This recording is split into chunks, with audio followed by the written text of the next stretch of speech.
Hello and welcome to Shift Gear. Toyota and Lexus have made some exceptional performance cars over the years. There are just a few of them here in the studio.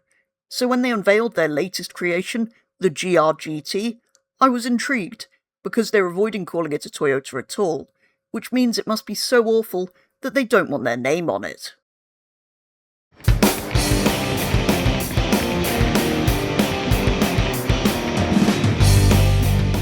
The GRGT is a curious thing. Not because it's fast. Lots of things are fast these days. A family SUV can now accelerate harder than a 1990s supercar. Even a refrigerator-sized electric crossover will reach 60 before you finish saying, I probably should have bought something smaller.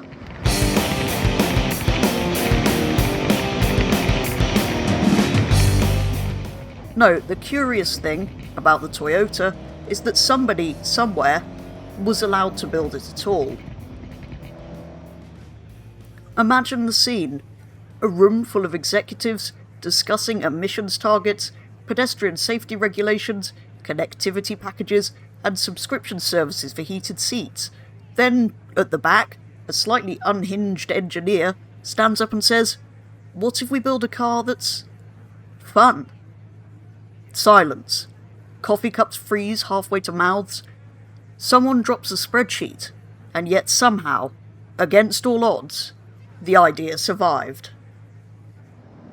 The result is a machine that feels as though it was designed by people who spend weekends attacking mountain roads rather than attending sustainability conferences in beige hotels. The engine is magnificent. Not in the way a giant V8 is magnificent. This isn't a chainsaw attached to an earthquake. It's more like a highly caffeinated terrier. It barks. It snarls. It makes noises. Actual noises. Not digitally enhanced whale songs pumped through the speakers by a man in California called Trevor.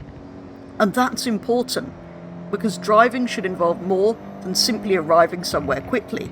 If speed were all that mattered, we'd all commute to work in ballistic missiles.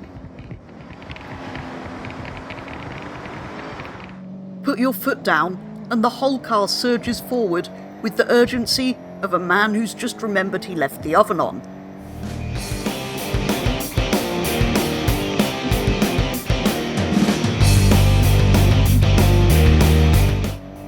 And then there are the corners.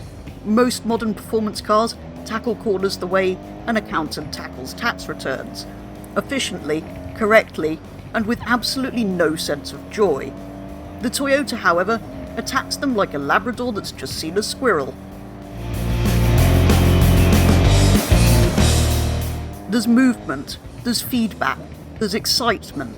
You turn the wheel and instead of receiving a polite email confirming your request has been processed, the front tyres actually tell you what's happening. It's a revelation.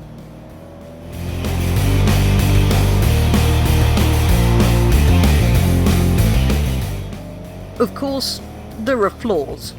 The ride can occasionally feel as though the suspension has been replaced with reinforced scaffolding poles. The cabin has a few bits of plastic that remind you Toyota still knows how to build sensible family hatchbacks, and if you're expecting the plush refinement of a German luxury coupe, you'll be disappointed.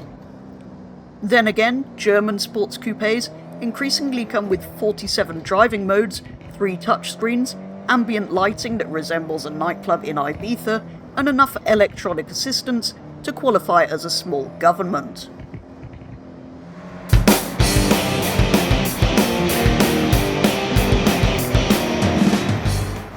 The Toyota simply gets on with the business of being a car.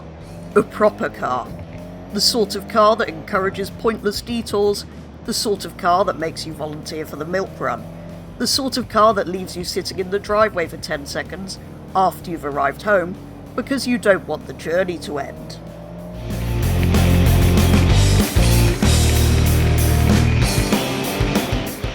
And that's the highest compliment I can give it. Because speed is easy, technology is easy, even luxury is easy, if you throw enough money at the problem, but building something that genuinely makes people grin like idiots? That's difficult.